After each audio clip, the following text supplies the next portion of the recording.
टिका टिका का फोटो भी लगा दिए घर में, तो जिंदगी में कर्जा लेने का काम नहीं पड़ेगा। जाना है ना, तो इसका दर्शन भी ले लिए। तो साक्षात भगवंत ने बताया कि बाबा इसके नीचे मैं हूँ, भगवत गीता के 10वें अध्याय में। का हो गया ये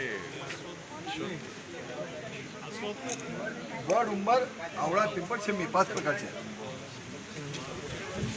शमीला दुसरं नाव काय? शमी म्हणजे शमी मराठीमध्ये सौंदर्य समदड.